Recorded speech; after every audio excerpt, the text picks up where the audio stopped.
Martinez, fellow board members, cabinet, members of administration, and community members. Also, those of you that are joining us on clintweb.net. Due to health and safety concerns related to the COVID-19 coronavirus pandemic, this meeting will be conducted via video conference or telephone call. At least a quorum of the board will be participating by video conference or telephone call in accordance with the provisions of sections 551.125 or 551.127 of the Texas Government Code. The time is 6:01 p.m. on the 23rd day of July 2020, and I call this meeting of the Clinton Independent School District Board of Trustees to order. Board members, please raise your hand and state present when your name is called to confirm your attendance. Mr. Pendle, can you please call roll? Yes, Madam President. Ms. Claudia Perez. Okay. Arturo Cruz. Present. Mary Macias. Present. Jaime Lopez. And Fred Martinez. And I'm James Pendel. We do have a quorum present. Okay. For the record, I believe Claudia and Jaime will be joining the call shortly. Thank you, Mr. Pendel. Let the record show that a quorum of Clint ISD board members is present, that this meeting has been duly called, and that notice of this meeting has been posted in accordance to the Texas Open Meetings Act. The Clint ISD mission statement is the mission of the Clinton Independent School District is to prepare all students to be successful citizens. The district will work in partnership with the community and the family to create opportunities for the student to maximize personal potential. Welcome to everybody joining us as well on the clintweb.net. At this time, we do have public forum. We do have a public forum speaker today. Public comments for this meeting were requested to be submitted to noemi.oropesa@clint.net anytime prior to tonight's meeting. We do have a speaker. The Board of Trustees welcomes citizens to come forward at the monthly meetings and speak on subjects related to the school district. In public comment, citizens are offered this opportunity to address the Board of Trustees without prior approval. However, as the subject matter may not be on the agenda, the board cannot engage in discussion and board action cannot be taken. As per REED local policy, except individuals' comments, except as permitted by the policy and the board's procedures on public comments, an individual's comments to the board shall not exceed 3 minutes of meeting. Presentation shall be informative only, and you shall not mention students' names unless you are naming your own child, nor shall you negatively reference district employees. The board requests that presentations not include any statements that may be considered defamatory. If your presentation includes a complaint or a negative comment, and you name a district employee, or if you mention students by name, I will find you out of order and will terminate your presentation. You are advised to follow the proper channels set out in district policy to seek an administrative resolution before bringing the matter to the board. Any concerns or complaints regarding employees, students, or parents must be resolved via the appropriate complaint process as stated in district policy. If you have a concern or complaint that requires a district's attention or response, response to your issue will be provided to you by the superintendent, and the board shall receive a report of the resolution of the issue as required by the superintendent's employment contract. Pursuant to 551.042 of the Texas Government Code, no board member or administrator may respond to a member of the public unless such a response is a recitation of district policy or a statement of factual information. Mr. Slate, you have the floor. Thank you. Say good evening, Mr. Martinez, members of the board, and the district staff. My name is Michael Slade. I'm a teacher in the district. I'm actually a special ed teacher in the district. I'm president of the Clint ATPE, and I'm a member of the Region 19 board. I will be speaking on behalf of myself and members of Clint ATPE. There are two issues I would like to address this evening. First, I would like to give you perspective regarding the morale and the faculty and staff on the campus so far this year. The building seems like a prison. Many teachers have actually stated this. We are required to enter and leave through one door. only uses one designated restroom. What if the restroom is not sanitized and cleaned? What are the teachers supposed to do if there is an emergency? We must remain in our classroom. Custodians are having to run around and make sure the restrooms are sanitized in a timely manner. And they're doing pretty well with that, but there are times that they're not clean. There are also issues with the filtration system that is in the process of being purchased. So I'm assuming the coronavirus will not affect employees of the district because you are in the process of purchasing a filtration system. Many teachers like to complete their work at school to give us time at home with our families, but we are having to leave the school immediately at the end of the day. The teachers, statistically, health problems arise when people are under stress. These conditions teachers are having to work under is very stressful. I ask that you reconsider allowing the faculty to work from home if they so choose. Not everyone will, but given the opportunity, other districts in El Paso County are allowing this to happen. If we are required to continue to work on campus, then provide the proper masks and PPE. The government has sent funding for this use. I saw a warning label on a mask that was given to me from the Clint Independent School District. The label stated, and I quote, "Warning, please understand that these face masks are not replacements for medical grade personal protective equipment, and in circumstances where medical grade personnel protective equipment is recommended. This mask should not be used." And then it adds, the decisions to use this mask is solely your own. So I am assuming teachers have to buy their own masks. All the custodians are wearing these masks.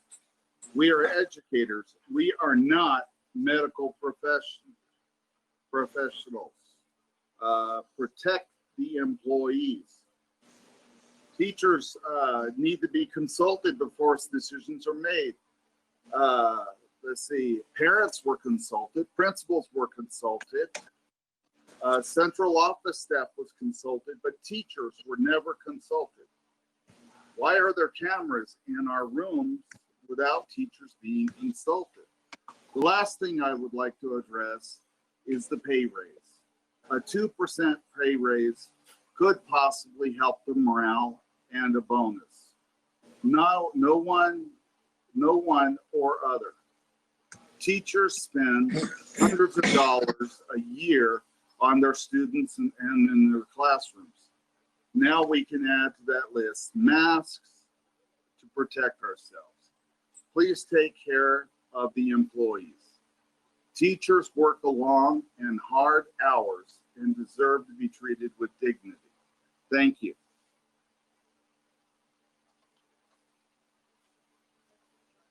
Thank you, Mr. Slate.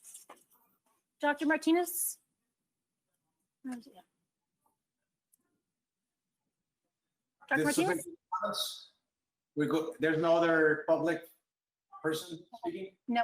At this time, let's go. We're fading out. Can you all hear me okay? Okay, good. I think I might take off this headphone. All right. Thank you, Mr. Slate.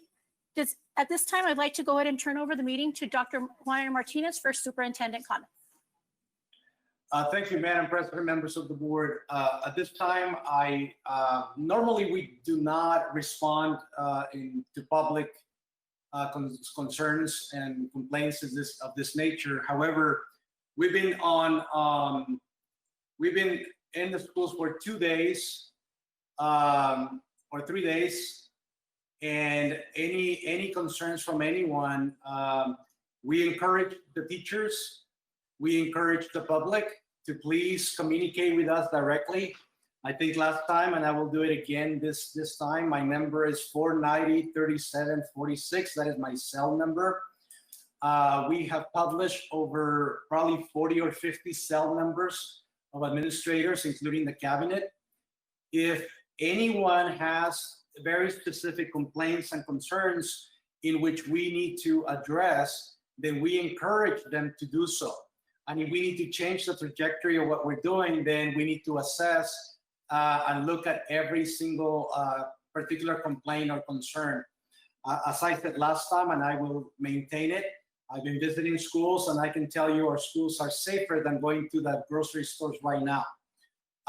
Yes, we are asking our teachers to stay in their classrooms for their safety only. The more they social distance, the more they basically limit their interactions with others, the more safer they are.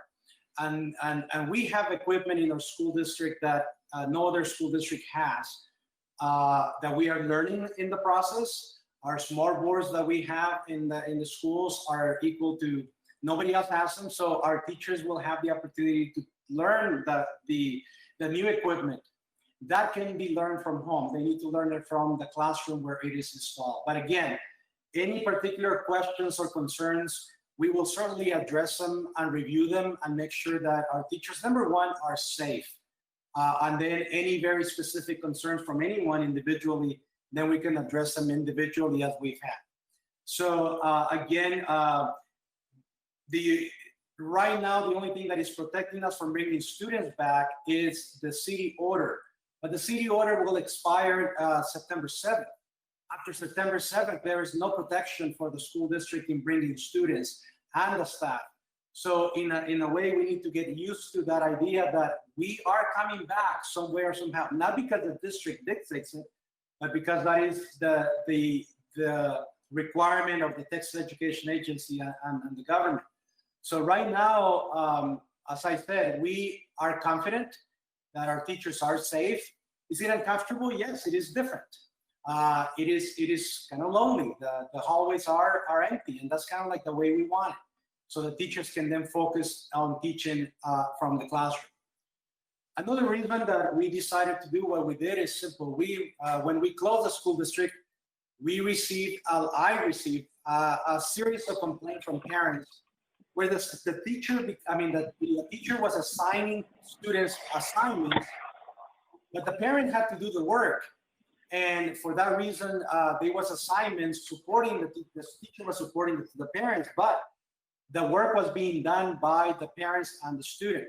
We changed now where the responsibility of teaching is the teacher, not the parent. The teacher has to teach, monitor instruction, check grades, and connect with the students on a daily basis. So we are also required by the Texas Education Agency to make sure that we monitor what the instructional quality and attendance. So therefore, being in the classroom facilitates the quality of instruction from our teachers and then providing them with the materials and support that they need at the school. But again, we do encourage all of the teachers, every one of them, if there's a specific concern that they feel it's not appropriate, such as the use of the classroom or the restroom or the entrance, they need to let us know. They have received at least 2 emails from myself where they can encourage them to communicate with us directly. I do need to know from them specifically what is the issue so that we can then address them at the particular school. Because the one issue for one teacher is not the one issue for everybody. The one issue for one school is not the same issue for all the schools. So we're asking people to specifically communicate directly with us so that we can address those concerns individually. And if we find that we are not able to maintain the safety and security of all of our employees, then we need to change. But at this time, we can tell you that we are, in a way, as I visited schools, empty hallways, teachers in their classrooms, and frankly, that is the way it should be right now. Not people socializing or a gathering or anything like that. They need to teach from the classroom beginning on Monday, and they have all the resources in the classroom to do so. So, but again, I encourage all the teachers and everybody else to please come forward, let us know directly. I usually hear, well, they don't want to talk directly to because they are afraid. I'm going to tell you here, there is no need to be afraid of anything. they need to talk individually, collectively, but they need to refer to us of what the issues they see. What I see may be different what they see, but I do want the teachers to speak to us and communicate with us. The more they do it, the better. And the idea that they have not been consulted, we talked to them over and over with emails to please talk to us. But again, the issue of one individual is not the issue for everybody. The issue of one school is not the issue for all the schools. So therefore, we're taking it by school, by campus, by grade level, and then by individual, because it may be very different for people across the district, which actually is very different. So once again, we encourage everyone to please call us, talk to us, and we'll work directly with them.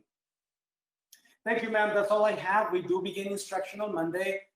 There's been a little headaches here and there with our technology, but we continue to making sure that our students receive the best quality of instruction, at least for the next 7 weeks that we are allowed under the CU order. After that, we don't know. We may be required to start bringing students after the end of, after September 7th or a week later. But we don't know yet. So we're taking it step at a time.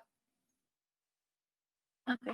Thank you, Dr. Martinez. Can you give that phone number one more time in case somebody missed it? It's 915-490-3746. Also, if you go on to our website, there is a link that says district contacts. When you click in there, it gives you a list of about 40 different cell members or administrators and the central office in which people can communicate directly with us. These are not office members, these are cell numbers where people can communicate with us. Parents do it all the time, so we encourage employees to do so as well if they have any concerns. Thank you, Dr. Martinez. Before we move on, I wanted to go ahead and welcome Ms. Claudia Perez, who's joined us, and I wanted to see it's Mr. Jaime Lopez. Are you also on the call as well?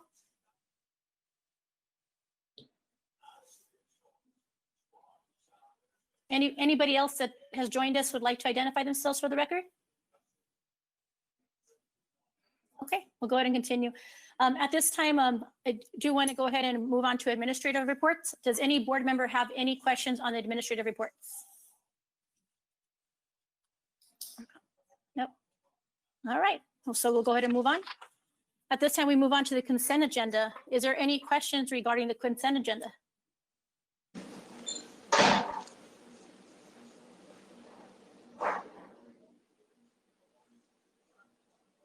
Okay, I guess just a quick comment. I did want to commend Mr. Littlejohn and Ms. Bailon for putting together the partnership with Texas Tech for the mental health.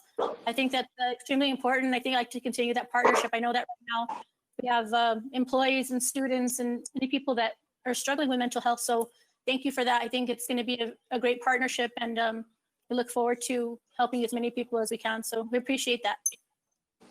Any other questions on the consent agenda?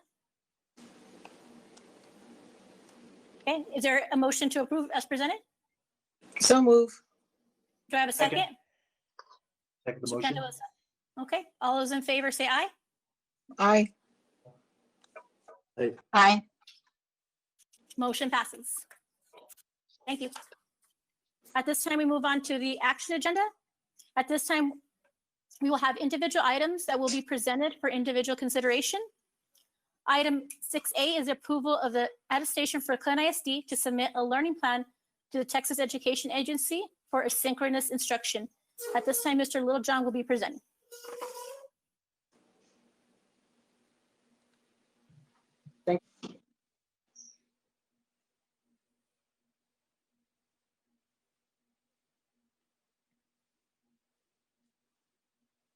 Mr. Littlejohn, I'm not sure we can hear you. Mm-mm. I muted myself and remuted myself. I'm sorry about that. Ms. Farala, Dr. Martinez, members of the board, I'm going to go ahead and share my screen so that you can see. The presentation is actually, our plan is actually a very long plan. Let me find it very quickly. Actually, I think I'll just go to the PowerPoint. Let's do that.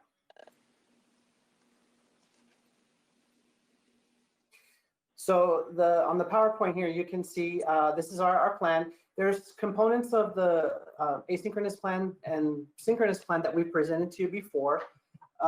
We are formally applying for the asynchronous plan, and throughout the presentation, Ms. Parker and I are going to refer to asynchronous instruction as pre-prepared lessons. Synchronous instruction will be direct instruction. So we are formally going to apply to the Texas Education Agency for an asynchronous plan, but we can embed face-to-face instruction as well. It's just the criteria allows us to apply for one or the other, and we're going to use asynchronous and apply for a hybrid version, basically. So my screen froze. There we go. As Dr. Martinez talked about, and we've shared this slide with you before, in the spring, we were required to facilitate learning. At that point, we could give projects, we could check in with the students periodically, and then we could assess progress on those projects as time went on. The TA has made it very clear to us that throughout the fall, with the new process that we have to do, it can no longer just be facilitation of learning, it must be direct instruction. So we have to adhere to the rigor, we have to teach our TEKS, we have to meet the 90% attendance rule, and we must implement and administer the STAR at the end of the school year. That being said, we also have the option of a synchronous method, which is face-to-face. Then we also have the asynchronous, which is a pre-prepared packet or lesson of teaching where we follow up daily with the students and the progress. And so that is going to be our focus. We are going to do both. We are going to do synchronous instruction every day where we have as much face-to-face time as we can, but then our teachers are also going to be using our equipment and Google Classroom, the whole Google suite of applications, Seesaw and other activities such as Pear Deck and Nearpod to be able to also give pre-prepared lessons to our students. And we're going to have a balance between these two. We're going to use both of them to our advantage so that while we have direct instruction going, some students may be working in small groups on a pre-prepared lesson, and then vice versa. TEA has called this, of course, synchronous is face-to-face, asynchronous is kind of those activities, and then, as I said, Clint ISD is going to do a hybrid of those two, having that face-to-face instruction, the pre-prepared lessons, and so our application to TEA will encompass this. So some of the things that we need to do differently than we could not do in the spring that we've already shared with you is we must take attendance daily.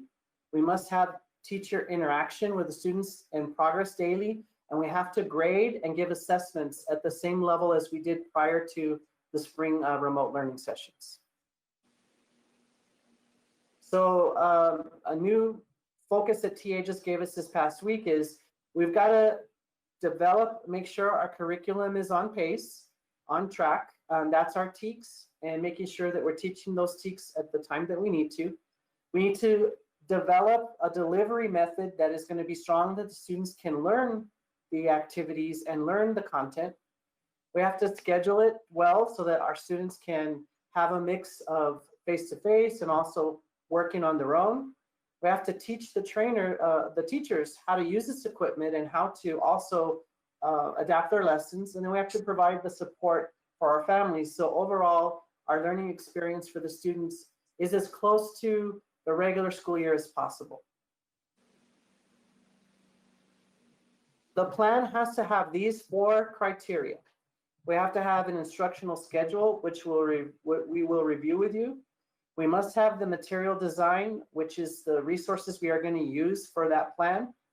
We must show how we're going to monitor student progress, and then how we're going to communicate and support this through the implementation. So I Learn at Home, the program will focus in on both of those methods as we talked about. As we transition students back to school, we will still have students at home. We'll still continue using the model for both, whether they're face-to-face in the classroom or they're still learning at home. When we do bring students back, we'll call those students I Learn at School, and then we'll have our students at home, and we'll call that group I Learn at Home. and that'll be our focus between the two. So let me turn this over to Ms. Parker to jump in, and she can talk a little bit about the framework for her elementary grade levels. Good evening, President Parada, members of the board, Dr. Martinez. This is the sample that you see in front of you is the pre-K2 proposed framework. It is very similar to the 3 through 5, and I'll be showing you some sample schedules right after this. So basically, we are meeting with teachers, wanting them to make sure they meet with their students every morning, class meeting, social emotional learning lesson, review of our PBIS expectations, and just kind of set the tone for the day. We trained pre-K teachers today. We talked about singing songs and just getting ready for the day and setting that mood. So basically, they can move into ELAR and start the synchronous instruction through a mini lesson, and then some small group instruction can happen after that, and then they can assign asynchronous independent practice. All of our students are going to be picking up their HMH reading workbooks. They will have access to all of our online resources. So they'll have paper and pencil activities as well as the resources online. Then moving into math, it can also be synchronous mini lesson, the same model with ELAR, same going with social studies and science. What we've done with science and social studies though, is we've asked them to use our performance assessments to kind of set projects that could occur over a period of time so that there wouldn't be a lot of screen time in those areas, but that we could still support the learning in those areas. Our PE teachers, our music teachers, our librarians, if they're not being used to cover teachers that are on FMLA, we've got teams of people that are working together to still provide that music instruction. We're looking at a music program that we can support students with. Our PE department, our help, and our librarians are going to still be connecting with our classroom teachers to provide those lessons in the classroom alongside the teacher, virtually though, safe space. We're asking that our librarians still connect with classroom teachers to give those read alouds and support that ELAR instruction as well. If you look at the 3-5 framework, it's very similar. The only thing that differs is when we get to the schedule, when we want to see more synchronous time as kids progress in age. So if you could look at the next slide, it's a sample schedule that could be utilized. Again, it's that check-in in the morning just to see how everyone is. This is a schedule that is based on 285 minutes. The state is recommending 180. We've planned above that, knowing that we're going to have kids that we may not be able to reach it through periods of the day. At no time do we anticipate a pre-K being at the pre-K student being at the device for 3 straight hours, but our teachers should be teaching throughout the day where kids can interact and get the lessons that they need directly from the teacher. So the teacher might move into a read aloud at that time with the mini lesson that is considered synchronous. They would go into an asynchronous activity, then maybe into their phonics lesson. What we've asked teachers to do at every campus is to, once they've created their schedule, create login times for parents so that parents and students know when to log in. We are also going to be adjusting paraprofessional schedules as needed. So as students might need extra help after hours, for those parents who have not been able to, for those students who need the support of their parents but have not had access to that, we will have access later on in the evening with a paraprofessional who's worked alongside those teachers to know what to give them help with. So as you can see, it kind of goes throughout the day. Maybe we want to encourage them to do a little brain break with them, go into the math mini lesson that's synchronous, break for some lunch, and then go into different math stations. Now, we have extra people on our campus where we can team up with teachers to do some station teaching. All of our pre-K teachers have paraprofessionals with them. So we are encouraging that station teaching throughout the day for pre-K students. 3 through 5 is a little bit more in time, but it is still the same format. And the whole point is to just really encourage opportunities for, like what Dr. Martinez had shared. We are moving from just that support role, helping them get through an assignment, to really teaching the assignment. And then we have to monitor the progress. So that's why you see the amount of time for synchronous and the time for practice for asynchronous.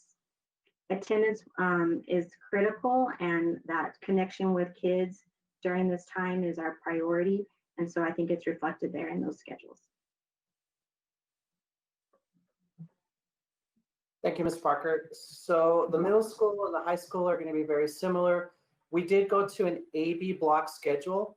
So the students will have 4 periods on an A day. That'll be 1st through 4th period on an A day, and then on B day, they'll have 5th through 8th period. TA just released this past week that is their preferred, one of their preferred exemplars or models to use for the remote learning in the fall. And so we had already planned and anticipated that. So middle school will do the same. We'll have a time frame of direct instruction in their 90-minute blocks for their periods, and then they'll have those pre-prepared lessons or asynchronous learning that they'll be following up on.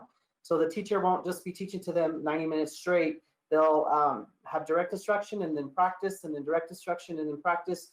And our teachers can record their lessons at all levels. So if a student was absent, they can go back in and redo that lesson or rewatch that lesson. We've also made sure our GT and AVID and elective courses are all being taken care of as well. Our English, we are still at the high school level. We are going to have an AB block schedule there to accommodate the students. Our CTE courses, we need to monitor those. Once we're allowed to come back to school, we will offer some times where select career and tech courses, even though a parent or a student may elect to stay home, they may still have to come to the school to learn a particular skill. And a good example is welding. They may have to come in on a Friday afternoon for an hour to practice their welding because they cannot do that through a remote learning process. Again, with our electives, we're making sure that they have some direct instruction, but then they also have those prepared lessons for them so that they can make sure that they are learning the content in the curriculum. So here's a sample on middle school level. You can see they have 1st, 2nd, 3rd, 4th period on A day, and then B day is 5th period, 6th period, 7th period, and 8th period. They do have a transition time built in where we're going to do SEL activities for social and emotional learning. We'll have different counseling activities, writing activities. We did stagger the lunches, and we have already prepared for when our students come back for the I Learn at Home model and I Learn at School model, where we have face-to-face instruction. We've already built that schedule in so that they're on the same schedule even after students come back to school. As Ms. Parker said, we're only required to have, I believe, 240 minutes. We're right about 360 minutes. And so we're over the TEA timeline that they gave us, which is going to be good for us. Students can make up the time by rewatching those prepared lessons and turning work in and having interactions with the teachers if they're absent as well. High school, here's Mountain View's bell schedule. Again, you'll see the 1st, 2nd, 3rd, and 4th periods. That's A day, and then 5th, 6th, 7th, and 8th, which would be B day.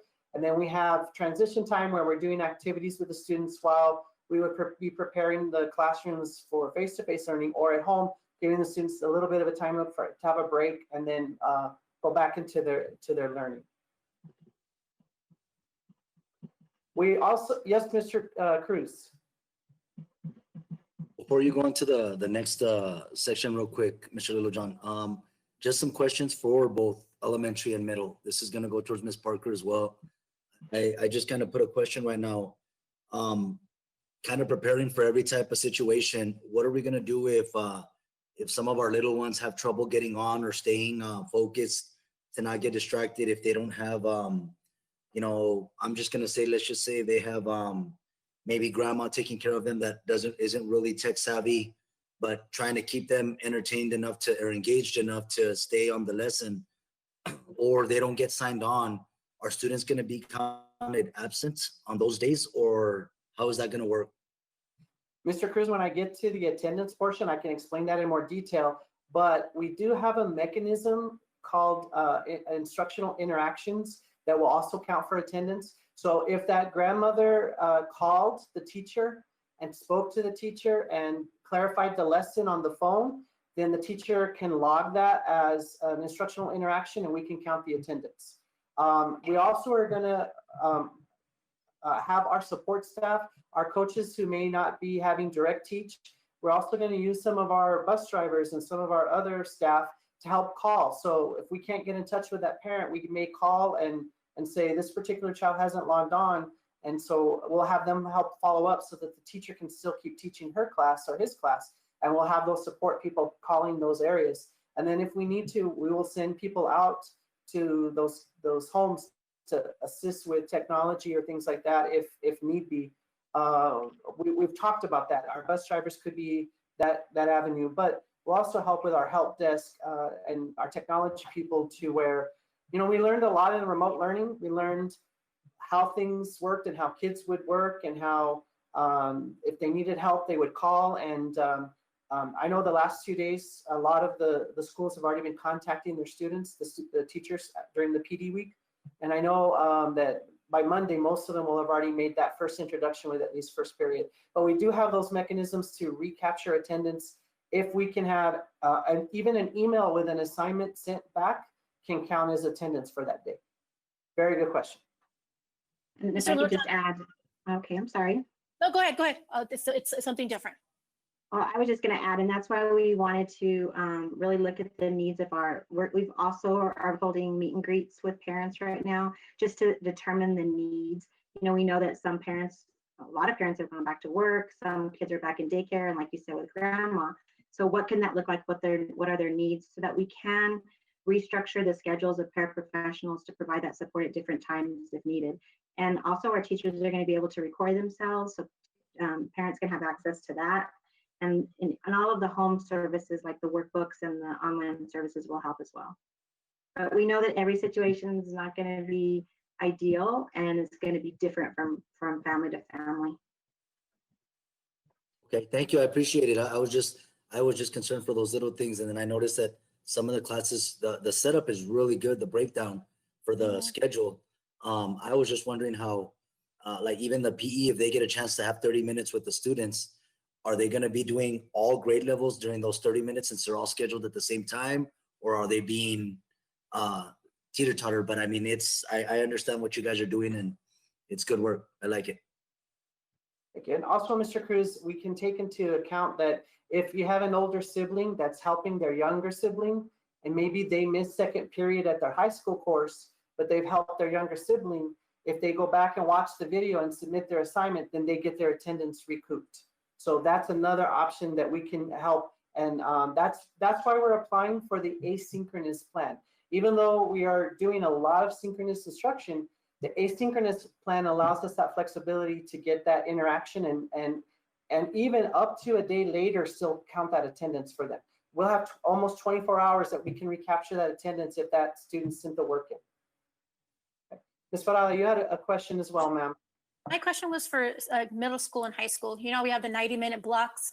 I think one of the questions I heard from teachers was, how much of that 90 minutes are they going to have to giving direct instruction, or is there like a schedule they have to follow within those 90 minutes, or is it something that the teacher can be flexible with her class and change up daily? Because not every class is going to be the same, but I heard a lot of questions as far as how much of those 90 minutes are direct instruction, or can it be broken up however they feel needed, or is there a certain schedule they have to follow? Yes, ma'am. We've given them options. Part of the reason we went to the AB block schedule for middle and high school is instead of having to plan for 8 periods a day, 7 periods a day with their conference, and having all those transitions and all of those check-ins, the time to have a larger block of time with them would assist with their planning.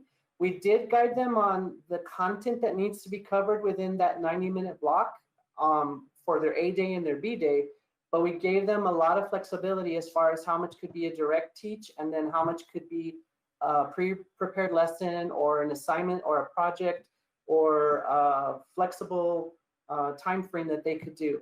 We did talk to our core teachers to have more of a direct teach and have those pre-prepared lessons.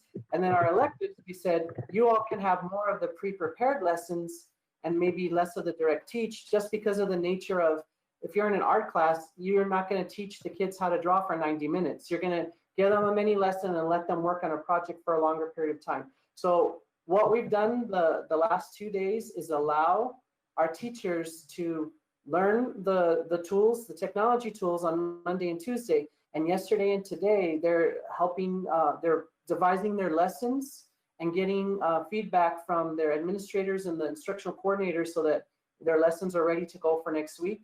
And then they're also playing with the equipment. They're trying it out. Like, I'm going to use this activity, or I'm going to use this software piece. So those are the things we've been doing the last 2 days with the teachers. And we did adjust all of our pacing guides, which I'll show you in just a moment. Okay, thank you. You're welcome. So we also made sure that we're taking care of our students who receive special education services. They are also going to have a very similar model in the different continuum of services. We will all have direct teach, where we'll have students logging in, and then we'll also have those pre-prepared lessons. Obviously, depending on the student's cognitive ability, it may be that they have a pre-prepared lesson and we do those check-ins with them and not having them on the camera. So our special ed department actually trained our teachers the last week as well on how to work with our students who receive special education services in the at-home environment. So we also are going to be doing the kind of a balance between the pre-prepared lessons and the direct instruction for our special education students. So the second criteria or category that TA requires us to have in our plan is we have to show that we have the instructional resources to be able to accomplish this. We use the TEACS resource system.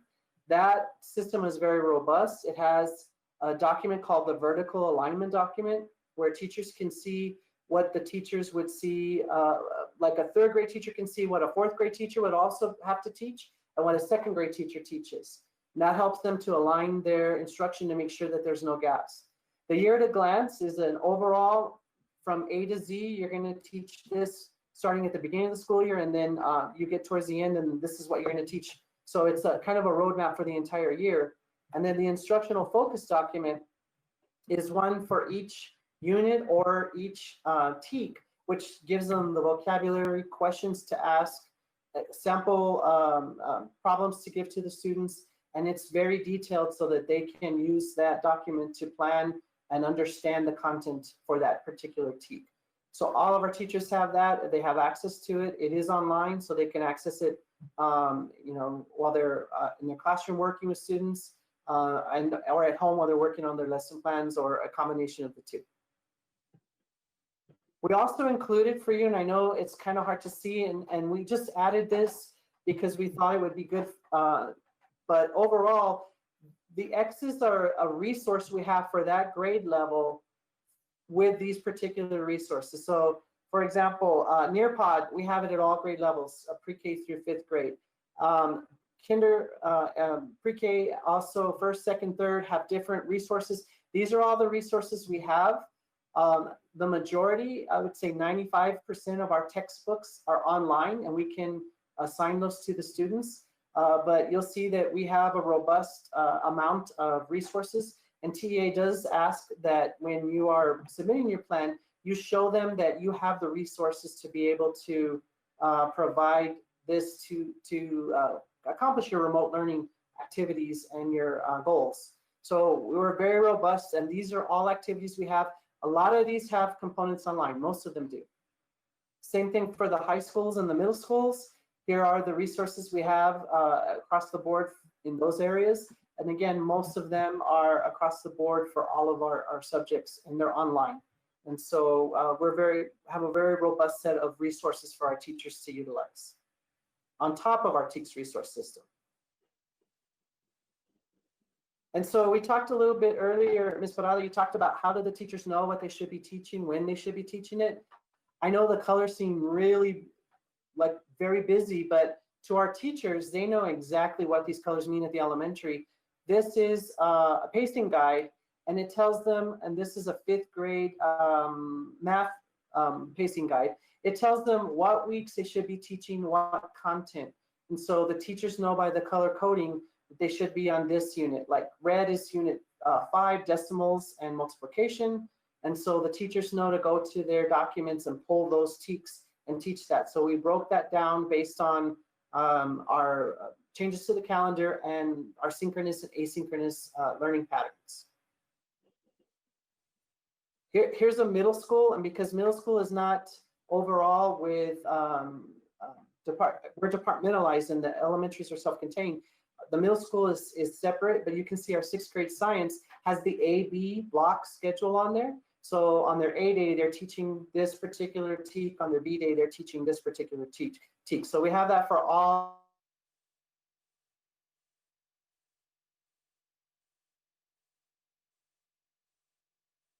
Getting their planning guides and their documentation to make sure that they're designing the lessons to meet that TEK. And Mr. Littlejohn, real quick, just to add in for Ms. Parker, for the elementary, since they are staying self-contained, I know that a couple of elementaries were in a couple of sections that were going to start departmentalizing. Are they holding off on that right now that we're doing the asynchronous and we're going to stay self-contained so everybody can teach their own subjects? Yes, sir. I'll let Ms. Parker jump in. Yes, we're not doing any departmentalization at this time, or any team teaching at this time. So our pacing guides are ready to go. We've worked on them throughout the summer, and they can handle the teachers will be able to use these as a roadmap to design their lessons for the remote learning. The third category, like I talked about, was instructional resources that we gave to our teachers. We got Chromebooks, we have devices, we have hotspots, our textbooks are online. We've got our interactive media panels in the classroom. We have the recording devices, the G Suite, the apps that we have for the students. So they're resource rich in the tools that they can use to teach during the I Learn at Home program. And so here's a quick screen capture of what I Learn at Home would look like. We would have our teacher in their classroom using the interactive tools there, and we would have students at home. Later, when we have the I Learn at School program, we would fold in students into the classroom, and we would continue with a mix of students that are face-to-face and then students that are at their home still. So the third category was student progress, that we have to make sure that we are tracking our students daily, checking our students daily.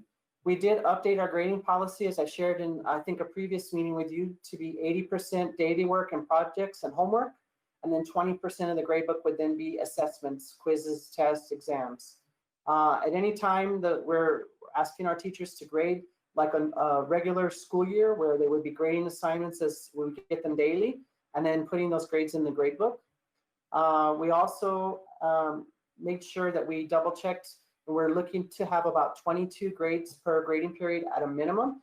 They can have more, but at a minimum, we are looking at having about 22 grades for all teachers, about minimum of 2 daily or projects or homeworks a week, and then at least an assessment every 2 weeks of the grading period. They can have more, but a minimum of these particular grades for the year. During remote learning, we just did a kind of a straight average. TA does not allow that for the school year. We have to have a grading policy that was consistent with what we had prior to remote learning. And so earlier, Mr. Cruz, you asked about what are the interactions we could do to regain that attendance if the student was not on. Here's what we're going to be putting into our plan. Google Documents and Google Suite applications is one of the learning management systems that TEA has approved and has used in their examples, and we're using Google. If they complete a Nearpod quiz or a Nearpod activity, if they email their teacher an assignment, if they have a digital conference like what you and I are having right now, that would count. If they had an email question and answer session, and that could be text as well or messaging. A video submission, maybe a student made a quick video for a project and submitted it to their teacher or in Google. If they're a dual credit student and they use their Blackboard system.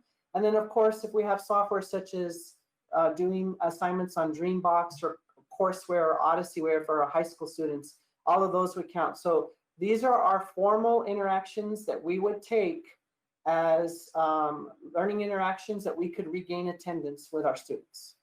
That's why I brought up the high school and middle school, especially high school with the dual credit. I know Blackboard is a godsend, but there's a bunch of ways to communicate. I was just more concerned for the little ones and wondering if they're gonna get everything across, if they're gonna retain everything, if they're gonna be fully engaged. Because if not, then I mean, I'm thinking the STAR exam, I can't believe we're gonna have to test, but I mean, it's to get them prepared and get them ready is a huge concern. Yes, But sir. thank you, I appreciate it. That is good. That's good feedback. Thank you, Mr. Cruz. I didn't list it here, but of course, phone calls are also in the plan. It is in our document, phone calls. I just did not list it on the particular slide. Mr. Littlejohn, so let's say, for example, obviously it's going to happen where situations where maybe the student can't complete the assignment, they're going to need someone else to help in the evening. As long as would it be corrected the following day, or does it have to be corrected by a certain time that evening? I'm almost to that slide, Ms. Bernardo. You are thinking along the same lines as we are. So yes, we do have an out that we have a timeline, and I'll review that with them. Okay, thank you. So this is an actual slide from TEA that says that we must have that daily progress with student interactions as defined by the district. So the slide before has those student interactions that we talked about. We have to define those in our plan. And so attendance, we will be taking attendance face-to-face as much as we can. We are wanting still to have our students log in at the appropriate time, especially for our older students. Our younger students, of course, Ms. Parker has those interactions where it could be while they're, phone calls or emails or different aspects. But we are still going to try, especially for the secondary students, to have that login attendance every day. Remember, we must meet the 90% attendance rule, and high school students need it for their credits. So if we do that, we can capture their attendance and they work, and we're good, just like we would normally do. Elementary is still going to shoot for the 10 o'clock attendance time, and then we are going to do second period at the secondaries. And so what we've come up with, Ms. Parada, is we've actually added a area in the grade book that if the student is logged in at home when we take attendance, we'll click the at home button for attendance. If they are absent, they're absent. We submit that into Skyward and we're good to go. So let's say second period, the student was absent, and third period, I all of a sudden get an assignment in a Google Doc and an email from the student that they completed everything. The teacher, up until the end of that school day, can still go back in and change the attendance to present. Or the next day, let's say the parent gets home and they help them with that assignment and they send it at 8 o'clock.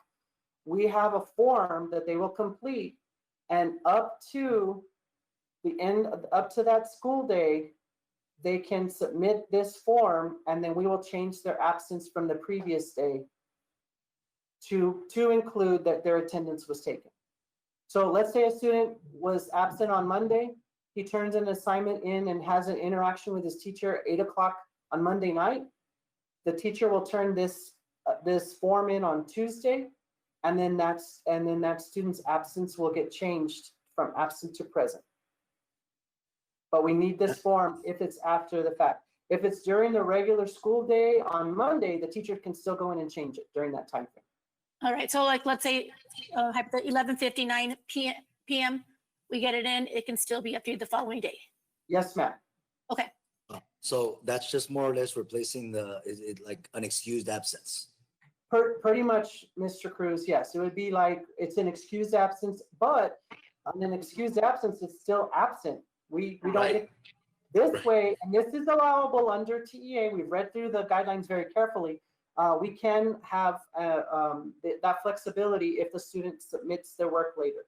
And that's the reason why we're also applying for the asynchronous model. It's because that's allowable on the asynchronous model.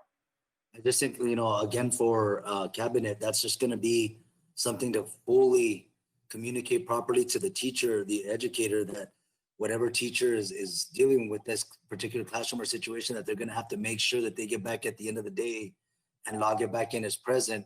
Because I guess instead of excused absence, I'll call it excused absence.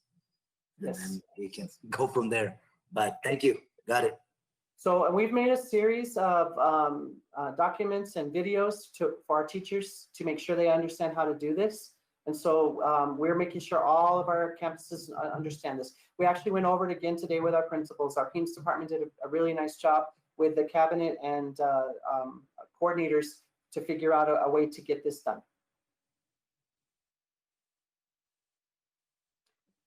We also need to make sure, though, that we're monitoring the instruction, not just grades, not just that they're turning the assignments in, but that they are submitting things in Google Doc, they're doing their group work, they're making sure that they've turned everything in, and then we will offer all the supports we always do: interventions, follow-ups, tutoring. If the principal needs to call or the AP needs to call a parent because we're struggling, we're going to monitor the progress reports. They'll be in Skyward. We're going to monitor the failure reports. All of the things we normally do, we're going to continue to do during the school year, just with the students being at home, we'll still monitor. And so finally, the last part is implementation to make sure that we're ready. And so we have to have a robust training plan, which I'll briefly go over. We have to make sure we have that learning management system in place, which we do, which is Google. And then we need to make sure that we have a mechanism to be able to just have that face-to-face instruction as well. So this is just a rough schedule. There was a lot more to the agenda, but over the last 4 days, we've given them how to use the tools, how to use portions of the iLearn equipment, and then how to plan their lessons with the overall format of the asynchronous and the synchronous planning and making sure that they're embedding those tech tools. So Ms. Parker, you want to jump in and talk a little bit about the elementary schedule? Yes, in addition to that, we had a full day training today for pre-K for the Frog Street instruction, and they got to stay back and plan. And then tomorrow there's going to be additional training for dual language in the afternoon. Other than that, the training that the middle school and high school received regarding all of our technology applications was presented in the same format. And so you'll see that it's very similar. We do have the grading procedures and the attendance in there. We did go over it once. We're going over it again. We also made a website with all the tools and videos that the students teachers can watch on how to use particular tools that our instructional technology team and our technology department helped us with making the website for all of that. We also have our PD days that we're going to continue to support our teachers throughout the year. We don't know how long we'll be on iLearn at Home. It could be 9 weeks. It could be a semester. So we'll utilize our October 30th, our January 4th, and our February 20th PD days to continue that facilitation of learning with the equipment and making sure our students are learning in this type of environment. We throughout in our remote learning days in the spring and then in the fall, we're expecting our campuses have their PLCs weekly to where the principal and admin are sitting in and making sure the teachers are planning and using the equipment and following along with our pacing guides. We will be doing walkthroughs. They'll be virtual, but we will be doing walkthroughs. The T-test is not waived this year. We will have to assess all teachers on the T-test. We also will need to make sure that we have ongoing professional development, which our curriculum coaches will help with, and our content coordinators. If we see a teacher is struggling, then we'll go in and support them. We are still providing our new teacher center programs for our brand new teachers. They got a week of technology learning before, so they've got 2 weeks of it. So we're following up with them. As I said, we did put together the site with all the teacher tools. I'll briefly click on it, see if it comes up. And so they have all of these teacher tools that they can watch and click on, like how to use remote learning, EdTech resources, cyber safety, our Skyward link, the Chromebooks, things that they can do, how to use Twitter, a guide for Twitter. So we've given our staff all of these types of resources that they can watch. And so this is part of the training that they completed this past week. And so the last part is we need to communicate under implementation. We need to communicate everything out to our campuses and to our families. As Ms. Parker said, we've had a series of meet and greets that the campuses are doing all this week. And we've also have everything on the website. Here's just a snapshot of the elementary page. We have all of their schedules, their grading policy, their digital resources, their materials, everything that they would need to access and understand what we're doing in the fall. And then the secondary, we have all of the daily schedules, the AB block rotation, the pacing guides. So if the parents wanted to see, and maybe they don't understand what 6A is, but they could say, hey, what is 6A? Tell me, and ask their child if they wanted to. The Google Suite connections, all of the materials that we're using, the access to their resources is all here as well. Frequently asked questions. We made a frequently asked question that we've put out for teachers and students and parents. It's on the website as well. It's about 30 questions that answer attendance, grading, and overall structures of the I Learn at Home program. And so we want to continue to the best of our ability. We are poised very well with the resources that we have because we have our devices, we have the hotspots, we have the internet, we have the I Learn equipment, we have the online textbooks. We're even one of the districts that has online CUME folders. When we moved to online CUME folders, it's made it very easy for our students to transfer and get their records quickly. So all of those tools and our teachers' ability, we're hitting our core values. I think we're being more innovative than ever, and we're very proud of the work that the staff has done, from the principals and the admin to the coordinators to the teachers, to be prepared for our students next week. So we feel our plan is very strong, and we're ready to submit it to TEA with your approval. Thank you, Mr. Littlejohn. Thank you, Mrs. Parker. Do we have any other questions for them or any other comments before we move on? I have a question. Okay. Are we utilizing our communities in school too? You mentioned you were going to use the bus drivers or anybody. How is it that they're helping us out?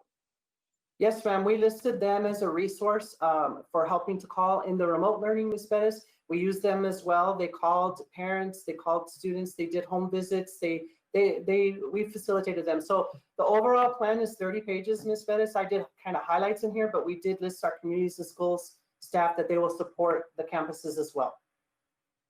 I have another question. Sorry. This was a friend. She's in another state, but she's having her issues. She's a single mom, 4 kids. Her 6-year-old is not able to read, and she doesn't have actually the time to spend with her because she gets home at 6, cooks and cleans, and by the time she gets to her daughter, it's 8 o'clock. If that was a situation in our district, how would that be handled? So that's why Ms. Parker had talked earlier about some flexible scheduling. I'll let you jump in, Ms. Parker.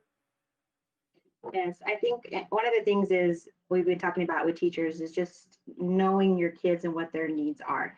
We're going to still continue to follow the RTI process. And so if we have students that are struggling during, and we're going to have students that are struggling during this time. And that's one of the reasons why we want to go about it this way, is because we want to give them as much support as they can. But through the RTI process and through just knowing your kids and what their needs are, that's when we can start to adjust schedules. So if we have students that are in need of extra support, then we're going to need to adjust schedules so that they can get that extra help. And so it's just a matter of knowing our kids, identifying them, and then creating a plan of action to support them. And then Ms. Bettis, things like, because our equipment will allow us to, that teacher could record a book for that student, and then that book could be either picked up by the parent, or we could scan the pages in, and then the student could put their headphones on and follow along as the teacher read that book to them, because of the equipment that we have and the resources that we have. So those are some of the things that we've talked about doing with our staff, those pre-prepared lessons. Now, let me ask you regarding the teachers. We're keeping track of how many minutes the kids are on their screen and what's allowable and all this. How about our teachers? Usually they work an 8-hour shift, sometimes, with staying after school tutoring. are we helping them in case they have to go the extra 8 hours, or how are we helping them out in that sense if they have to do the extra work? Or, you know, are we do we have to keep track of their hours? It's a lot of questions in one, so I apologize for that. Oh, Ms. Bettis, part of the reason we adjusted the attendance to where they could recapture it the next day was that so that a parent or a teacher is not staying up till 11 watching their email to see if the kid emails something to them. So if they get it the next morning, they can still reconcile it. Teachers are contracted and they work, you know, the days, and we, as always, if we see the need for tutoring or those things and it's extra and above, we've always paid our teachers and we're not looking to change that. I know at the secondary, that's the main reason we went to the AB block schedule, Ms. Bettis. So there's only 4 periods a day instead of 8 periods a day, because trying to track the student work, and instead of having 150 students or 130 students, now you have 65 or 70 students. So that was the intent of the AB block schedule, to give the teachers at the secondary more time. And Ms. Parker, with having the balance between the asynchronous, you know, have a time to do both. But I'll let her jump in as well if you want to answer something else, Ms. Parker. Now, what we did talk about that today, about what like their day should look like, as far as technically there's going to be times in the day where they might be finished with their synchronous instruction, like maybe by 1:30 or 2. And so, but that doesn't mean that they're done teaching for the day. That's when they've got maybe 4 kids that didn't log on or they didn't connect to, that they're reaching out to see what supports can be given. So that asynchronous instruction, that asynchronous support continues. So that's kind of what we talked about today as far as their schedules go. Ms. Macias, did you have a question? I had a question. Will we be offering tutoring if Mr. West said? Yes, ma'am. We're still planning on our intersession times depending on how things go with the pandemic, but we are still looking at having those supports and making sure that if students need that would be an option for them. It would be remote, of course, right now. And we did remote summer school, and it was very successful. We had small groups. We had our teachers working with the students one-on-one, and so yes, ma'am, we sure would. Quick question. As far as, let's say, like you said, you're going to have intersession. What about Saturday school? Should we run into any issues with kids with attendance issues? Will they have like a Saturday camp or things to make that up? Or is that, I guess, just kind of see where that goes as we move along the year? Yes, ma'am. The campus is budgeted for tutoring and Saturday camps. And so, you know, we're trying to normalize it as much as possible. It's just going to be in a little different format. But yes, we would also offer that if the need arose. Each campus could do that. Mr. Cruz. I promise I'm going to leave Ms. Parker alone on this question. I know I picked on her today, but this is more for Mr. McCabe. I know that this was more for Arlene. I know this is more on the consent agenda on the earlier topics, but one big concern that has been going around is the waiver of the physicals for athletes. Us submitting that and requesting that. Have you seen any challenges in sports right now? Where, I mean, I was a coach, so I know that athletes, that physical helps us prepare to know that athlete's going to be physically able to compete or do anything in there. As far as the sport goes, have you seen any challenges with that yet? No, sir. We were actually going to keep the policy where we required the annual physical, but as we talked to the physicians that do our physicals, we were getting closer and closer to the date. What we realized is Mountain View was going to be the only one that would be able to hold them because they had the clinic right next door. Horizon and Clint would have been at a huge disadvantage because they wouldn't have been able to do their physicals until after September 7, which would have forced all of the parents to basically take their children to the doctor and then having to pay the doctor's fees. And feedback from the coaches were that a lot of our parents are unemployed. A lot of the kids are working jobs to help the family. So we felt like it was going to be a financial burden. What we're doing is UIL allows it, in the regular UIL rules, it would be at 7th grade, freshman year, and then for your junior year is how UIL has it. They basically suspended it And if you have a physical, then we can use that physical. We have talked with the trainers, and like we may have a 7th grader that had a physical and now they haven't played sports and they're approaching their senior year. We would ask that they have a physical because that's been a long period of time. They're still going to have to do their pre-physical survey and stuff on rank 1 now. I think I read somewhere that I guess the athletic trainers can have the, I guess, jurisdiction to ask the student to have a physical if there's some type of concern or medical history, right? Is that correct? Yeah, there's a survey that they have to do, and if there's a pre-existing condition, then they would be required to have a physical. Right. We have some students that, unfortunately, they got injured right before we went out, where they may have had a concussion and they were never cleared. So we're going to have a doctor's release on them, even though it's been 5 months. Yeah, and that's my concern, and not only concussions, but like the way Arlene just mentioned, disabilities or whatnot, that maybe while they're out practicing or doing off season or preparing, they may have an episode of something, and it's only because it wasn't diagnosed in the physical that we shouldn't have had them out there. So that was my concern, but thank you, you cleared it up. I appreciate it. Thank you. Any other questions? Do I have a motion to approve the attestation for Clint ISD to submit a learning plan to the Texas Education Agency for asynchronous instruction? So moved. Do I Second. have a motion and a second. All those in favor, say aye. Aye. All those opposed? Motion passes. Thank you all very much for all that information. Thank you, At Ms. this Padala. Thank you. At this time, we move on to item B, the approval of the 2021 compensation plan and stipend schedules. At this time, Mr. Chavez will be presenting.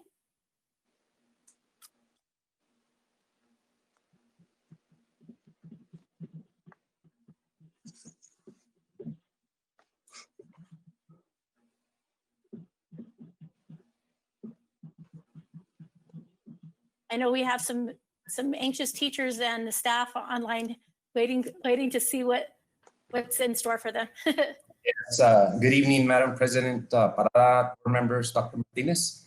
I guess again tonight we have the compensation plan for your consideration for the 2021 school year.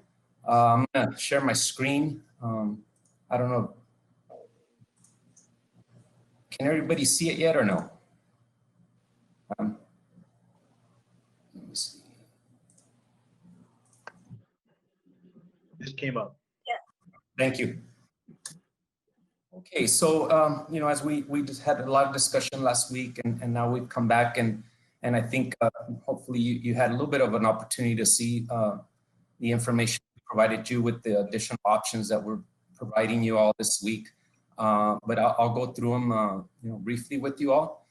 We do have several options. We have first, again, a 1% increase off the midpoint for all staff. And as you can see, that's going to be a $745,000, $350,000 budget impact. Second proposal would be a 1.5% increase, a $1,118,025 impact. And then we have proposal 3, that's a 1.6% increase off the endpoint. That's going to be a $1,192,560 impact. And then fourth proposal is 2% increase off the midpoint for all staff, and that's a $1,490,700 budget impact. In addition, we provided with you all, if you look down a little bit, a one-time payment to all staff of $300. That would be a $468,600 impact. A one-time payment of $500, that's going to be a $781,000 impact. And then you have a one-time payment of $700 for all staff. That's a $1,093,400 impact. And then we have a one-time payment of $1,000 for all staff, and that's going to be a $1,562,000 impact. In addition, if you want to consider a percentage increase and one of the one-time impacts, if you look below each one, you're going to see the budget impact for each of the proposals, if you want to consider the 1%, for example, and also the one-time payment at $300, at $500, $700, and $1,000. So you can see that information there, and if we start looking at these options once we start discussions. And again, what I wanted to clarify too, and I think last week there was a lot of confusion.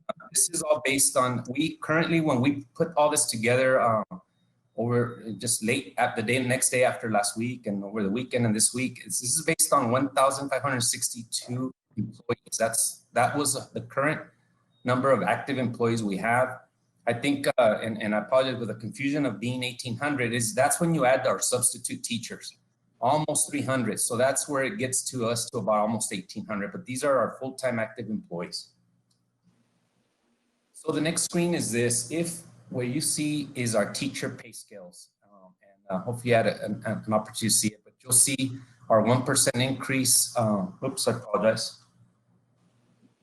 You'll see our 1% increase is going to be at the teacher pay scale there, and you're going to see the comparisons. We did the 3 large districts because these are really the ones we're going to start competing with when we come to teacher pay scales. Socorro, EPI ISD, and Isleta after looking at theirs.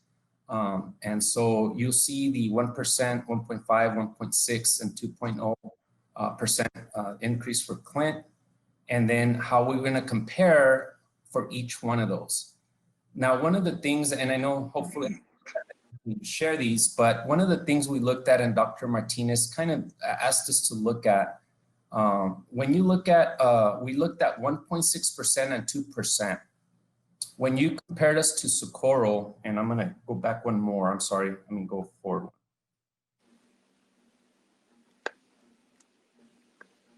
When you compared us to Socorro, you're going to see that steps 6 through 15, we actually, those are the areas we fell a little behind, even with these raises, 1.6 or 2%. So Dr. Martinez did ask if there was a way to catch us up in those steps. We did look at that. In addition. So I don't know if you got, we just finalized that late yesterday, and I don't know if you got the information. So for those two, the 1.6% and the 2%, we looked at, we were able to increase these steps to catch us up a little bit. So I want you just to see, what happens here is if we increase these steps, we were able to increase them without it really impacting the other steps. What it did, what it does, it does give the teachers in those steps a little bit more of an increase. We got to make sure you understand that. But at the same time, it catches us up in that middle range for teachers. So we did look at that. He asked us to, and 1.62%, we were able to do that. And so that's, if this is, you consider this, and what that does, and I want to share this. So in step 6 through 15, you have the number of teachers we have in each of these steps in this chart. And so there's a little bit of an additional cost to what I just shared with you if we go this route, if we not fix, but catch up those middle steps. On the 1.6% teacher scale, that's going to cost us an additional $118,644 to catch them up. And then if you look at for the 2% raise, you're going to see that it's going to cost us an additional $62,017 if we catch those steps right there. So, and then of course, in addition, we're not asking that we change anything to our stipend schedule, anything to our substitute pay, or anything else to our current compensation plan that's in place. It's just, so we're proposing these options for you to look at, and Renee, so real quick, I have a question for you real quick, Mr. Chavez. Sure. If we were to consider the options that you're saying, where the double, where it would be a percentage increase and a one-time payment. Yes, sir. Did we, in that one-time payment of the, let's just say 300 or 500 or even 1,000, did Yes. you guys also calculate the way we had mentioned last week that part-time employees would be half of that amount? Or are Yeah, you that's Yes, that's one thing I was gonna also add is that if we do a one-time payment, that you all also consider either, what, do we give them the full one-time payment, or do we propose 50%? So yes, that's 50%. also want to make sure that we decide tonight. Thank you. Yes, yes, I just wanted to make sure that when we make our decision, that that's also considered too, because that's. Thank you. I'll leave it open for discussion or questions. Thank you, Renee, Ms. Klein, and Dr. Martinez for putting those together for us. I know that last week we left a little bit uncertain of where we stand. But I just want to just confirm that, so 1.6 and 2.0 is pretty much going to, again, put us back at the top of the pay scale amongst other districts. Yes, ma'am. Okay. Does anyone have any other questions? Ms. Klein, this is a question for Ms. Klein. On that 1.6% increase, what are we looking at as far as next year? If we were to, because I mean, I think our whole point to not get up to the 2% was to play it a little bit conservative and be prepared for next year's possible cuts or a funding or whatnot. And our thing is, our main reason for questioning the raises so that our teachers can know is that we're looking ahead to make sure that we're not having to cut staff next year. So even if that means sacrificing a little bit percentage of the raise, at least you're guaranteeing yourself a job for next year. So I want to make sure that that's clear. But what would 1.6 look like as far as next year if we're trying to be, conservative? Well, the cost that you see right there, the 1,192,560, that's what you can consider it costing us every year. And so once you approve an amount, that's the amount every year from now. Now it could go up and it could go down based on the number of employees that we have at that time. But you're looking at that 1,192,560 being that dollar amount forever, every year. And so next year, if you wanted to give a raise, it would be an additional amount. This is the amount that you'll see that we pay for every year. And just to clear up, and of course you do need to decide on the part-time employees if you choose a one-time payment. And I apologize, Mr. Chavez did not know this. The 560 employees includes all the part-timers.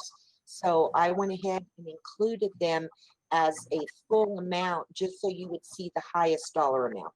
It is up to you whether you want to do a full or a half, but I went ahead and added them in at a full, so you saw the highest dollar amount. Okay, no, thank you. That's going to give us the worst case scenario. But, Ms. Klein, do you happen to have the amount if we were to go half to the part-timers? It would, I believe it's 37 employees, so it's not a significant amount. You would have to tell me which one you choose, and then I could calculate the amount for you. So if it was, if you chose a $300 one-time payment, and then we would take 37 or 39 of them times $150, that would be what the cost is. So it's not a significant amount, no. Thank you. I just want to emphasize that I truly believe that our employees, from our custodians to our teachers to you all administrators, have done an amazing job for us in putting everything together. So I think that we want to play it a little bit safe and make sure that we can take care of all of you next year. But I think everyone is deserving of an increase and a bonus.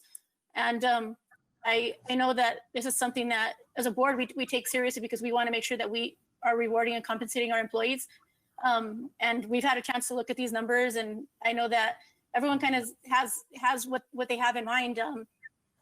Again, I would suggest that we go with both, and I just want to get a feel for what everybody decides with part-time. Are we going to go half the amount? Are we going to prorate it based on that? Or what are your thoughts on that, so that we can put together a motion if we need to?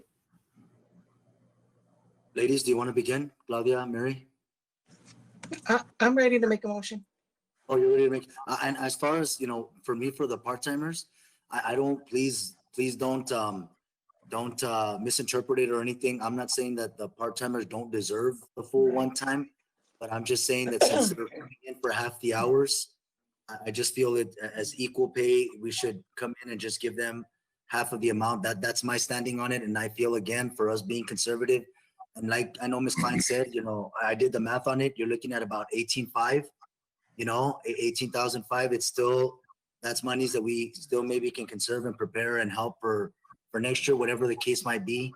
But, you know, I mean, I don't think that they don't value that. I'm just saying if they're coming in for half the hours or half the time, then we'll allot them half the amount, which is still going to be a decent amount from the motion that I'm going to make. So I hope that helps. I agree with you, Mr. Cruz. I think that, you know, that's the benefit of being full-time, is to receive, you know, full Yeah. pay. Right. I'm with you all too. I just have a question for Ms. Klein. I feel like I didn't get the answer that, or at least I didn't understand it. Regarding the pay, if we go 1.6%, will the district be okay to withstand it for next school year if there's cuts? I wish that I could answer that for you because we don't know what the cuts will be. And so it's not any different than at the end of any 2-year cycle when we're waiting on the legislation. We just need to be prepared that there probably will be cuts. And depending on how harsh those cuts are, we'll have to recognize what we need to do within our budget to make up the deficit. As I discussed, and we've got an agenda item in just a moment, TDA is going to reduce our current state funding by $3.6 million this year. They're going to offset it and give us federal funding so we don't feel it this year. Is that an example of what we might lose next year? I don't know. The legislation could meet and say we are not cutting anything, but they also have a budget to work with. And we know right now that the Texas state budget is short by $4.6 billion right now. And that's due to COVID-19, people not driving, using gas, people not buying things. It's the economy of the world right now. So will there be cuts? More than likely. We just do not know what they are. And then we have to just respond accordingly next year. If we cannot sustain that raise based on those cuts, then we'll have to change things that we do to ensure that we've got a balanced budget. Thank I'm you, ready ma'am. to make a motion, Ms. Parada. You ready to motion, Mary? Right. Go ahead. Go ahead. I move that all employees receive a 1.6% increase from the midpoint and a $1,000 retention incentive for all employees as well to be paid out on the first paycheck issued for all employees in the month of August. And let me clarify for the part-timers, it would be half of the 1,000. Would this be a one lump sum or what's that, one paycheck? Ms. Mary, is that what you're Yes. motioning? Yes. I second. Second. Okay, I have a motion and a second. All those in favor say aye. Aye. Aye. Aye. All those opposed? Motion passes. Thank you and congratulations. Y'all deserve it. We appreciate everything you all do. Thank you very much. Thank you, everybody. Just real quick before we adjourn the meeting, I did want to again welcome all the teachers, staff, and employees back to work. We again appreciate everything you do, and we want to emphasize that your safety is important, and that to please communicate any concerns you have with your administrators, and please let us know how we can make your experience better and keep everybody safe. And for the students that are coming back, welcome back. We hope to provide the best and most safe learning experience for you all. Parents, thank you for entrusting your students with us, and we continue to appreciate your support. And as always, we're a team. We have to work together to make the experience as best as possible. So don't hesitate to communicate. Board, thank you guys. I know that we've had a couple of long weeks putting stuff together, so we appreciate you all too. And please know that everything that we discuss in meetings and things that we put our heart and soul into it as well. So thank you all. And with that being said, do I have a motion to adjourn? Ms. Parada, before you go on, can we just clarify one thing on the compensation plan on the scales? Are you all for the one where we caught up the middle steps? Is that what we're looking at? Yes. Yes. I Yes, just sir. want to make sure. Okay, 1.6 and the 1,000 for, okay, thank you. And you Alrighty. got the half point, right, Renee? That it's the Yes. half for part-timers. Half for part-timers, yes, sir. Thank you. All right. thank you, everybody. Stay safe. Do I have a motion to adjourn? So Move moved. to adjourn. Do I have a second? Second. Time is 7:30. We are now adjourned. Thank you, everybody. Bye. Stay safe. God Thank you, bless you. Good night, everybody. Bye.